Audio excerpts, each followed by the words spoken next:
इस बीच खबर ये आ रही है हिमांशु की प्रधानमंत्री मोदी वंदे भारत एक्सप्रेस को लॉन्च तो करेंगे, लेकिन लॉन्च कार्यक्रम में कोई सजावट नहीं, यानी कामकाज चले, लेकिन शोक में हम सब शामिल हैं, पूरा देश शामिल है। हिमांशु,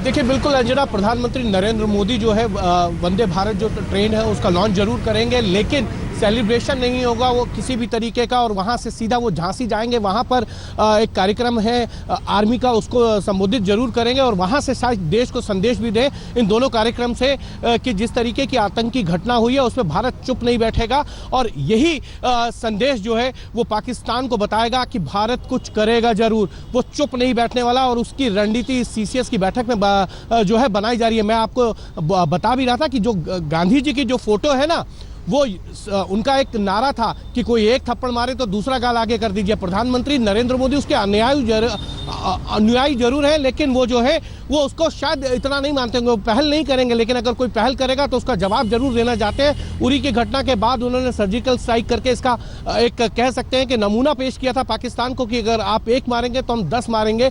इसीलिए आज सीसीएस की बैठक बुलाई गई, और ये पहली बार ऐसा हुआ है कि सीसीएस की बैठक को पब्लिकली मीडिया में बताया गया हो कि सीसीएस की बैठक हो रही है। इससे पहले इस सरकार में कभी ऐसा नहीं बताया गया कि सीसीएस की बैठक हो रही है। ये हमारे सूत्र जरूर बताते हैं, लेकिन पहली बार ये बताया गया कि सीसीएस की बैठक जो है प्रधानमंत्री आवास पर होगी और इस आतंकी घटना को लेकर जो है वो रणनीति भी बनाई जाएगी। बिल्कुल, आप बने रहिए हमारे साथ। लॉन्च कार्यक्रम में हालांकि इस एक्सप्रेस ट्रेन के कोई सजावट नहीं किया जाएगा, तय कार्यक्रम है, इसीलिए 10:30 बजे इसे किया जा रहा है।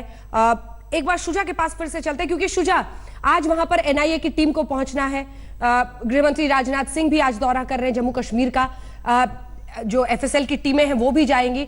डॉजियर में हम क्या कुछ देंगे, इन तमाम जगहों से क्या सबूत इकट्ठा किए जाते हैं, इन सब पर नजर रहेगी। इस बाबत क्या जानकारी है आपके पास, शुजा?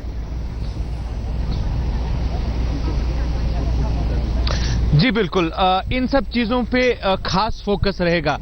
कल से लगातार जो हम सुरक्षा जो एजेंसी से बात कर रहे हैं, जम्मू कश्मीर पुलिस की टीमें जहां तक है और बाकी एजेंसीज की भी जो टीम्स यहां पहुंची है, उनका फोकस इसी चीज़ पे रहेगा कि किस तरीके से जो यहां पे सबूत जमा किए जाए उनका कैसे इस्तेमाल किया जाए। आज सुबह से ही लगातार, जैसे मैं पहले भी बता रहा था, टीम्स यहां पहुंची हुई है।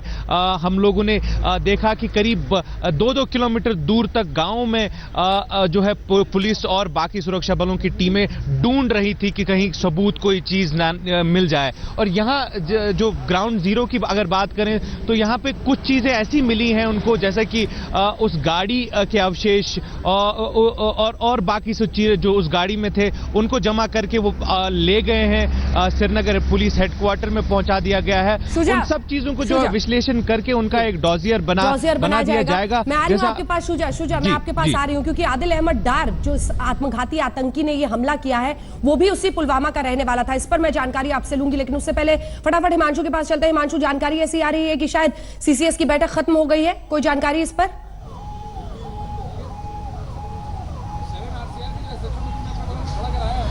अभी तक अंजना सीसीएस की बैठक खत्म नहीं हुई, अभी तक बैठक चली रही है और तमाम रणनीति पर चर्चा हो रही है कि किस तरीके से जवाब दिया जाए और किस तरीके से जो है डिप्लोमेटिक स्तर पर पाकिस्तान को आतंकवाद के नाम पर अलग थलग किया जाए, इसकी रणनीति बनाई जा रही है। और हमारे सूत्र बताते हैं कि अभी लगभग आधा घंटा बैठक और चल सकती है। आधे घंटे बैठक और चल सकती है। आपके पास कोई खबर जितेन इस बारे में?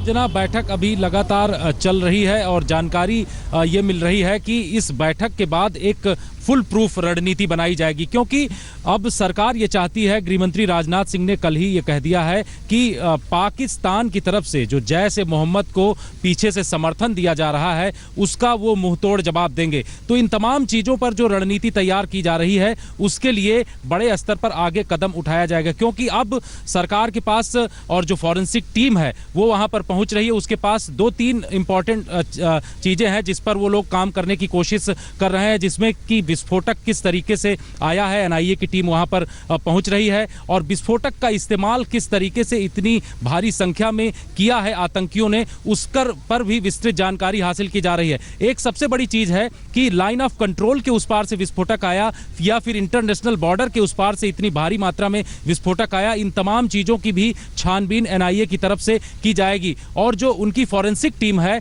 वो महत्वपूर्ण टीम है, उनमें एनएसजी की भी टीम शामिल हो रही है, जिनके पास बम के बारे में डिटेक्शन की पूरी विस्तृत जानकारी होती है। और ये सारे लोग मिल करके तफ्तीश करेंगे कि इतनी भारी मात्रा में जो विस्फोटक आया है उसमें कौन कौन से केमिकल शामिल थे और किस तरीके से इसको अलग अलग जगहों से इकट्ठा किया गया है, कौन से स्लीपर सेल वहां पर मौजूद थे। क्योंकि बताया जाता है कि आतंकी जब भी काम करता है, चाहे वो जैश ए मोहम्मद का हो, लश्कर का आतंकी हो, वो ओवरग्राउंड वर्कर से सपोर्ट लेता है। और सूत्र ये भी बताते हैं कि जब कॉन्वॉय निकल रही थी तो ओवरग्राउंड वर्कर की तरफ से किसी न किसी रूप में फोन किया गया है और उसके बाद टाइमिंग सेट करके उस गाड़ी से टक्कर मारी गई है, जिससे इतना बड़ा हताहत सीआरपीएफ के जवान हुए हैं, जिसमें 37 जवान शहीद हो गए हैं। तो इन तमाम चीजों की छानबीन की जा रही है और सीसीएस में सीआरपीएफ के डीजी ने भी विस्तृत अपनी रिपोर्ट रखी, विस्तृत जानकारी भी उन्होंने इसी बाबत दी है। जी, आप बने रहिए जितेंद्र हमारे साथ। कॉमोडोर जीजे सिंह साहब हमारे साथ बने हुए हैं। शुजा, मैं आपके पास भी आ रही हूं। हमारे साथ रक्षा विशेषज्ञ,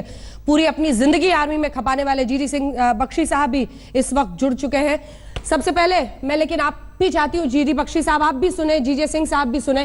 पुलवामा का ही शुजाउल हक या आदिल अहमद डार रहने वाला था। अभी तक की जो खबर मिली है उसके मुताबिक राशिद गाजी जैश ए मोहम्मद का वो सरगना था जिसने इसको ट्रेनिंग दी और उसने ये ट्रेनिंग दी मौलाना मसूद अजहर के भाई अब्दुल राउफ के बेहेस्ट पर। यानी ये पूरा का पूरा सर्कल जो आतंकवाद का तांडव रचने का था, जैश का था, इसका हाथ इसके पीछे। यहीं पर कहीं आदिल अहमद डार यहीं आसपास का कहीं का रहने वाला है। थोड़ी सी जानकारी उस पर, जिसके बाद मैं दोनों एक्सपर्ट से रिएक्शन लूंगी।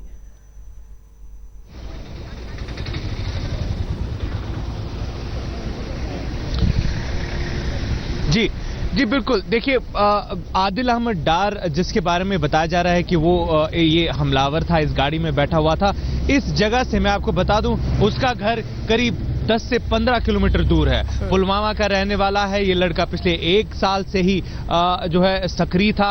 पहले जाकिर मूसा ग्रुप में गया था, उसके बाद जैश ए मोहम्मद में आया था और पुलिस के सूत्रों तक उसके का मानना है कि कल तक जो है इसका नाम किसी बड़ी घटना में नहीं शामिल था।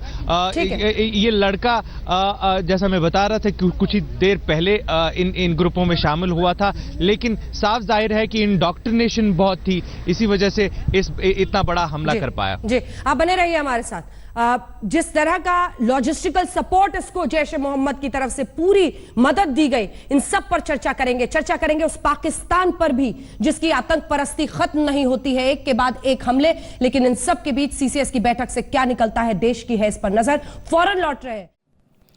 लेटेस्ट खबरों के लिए यूं ही देखते रहिए आज तक और इस वीडियो के पसंद आने पर लाइक, शेयर एंड सब्सक्राइब करना ना भूलें।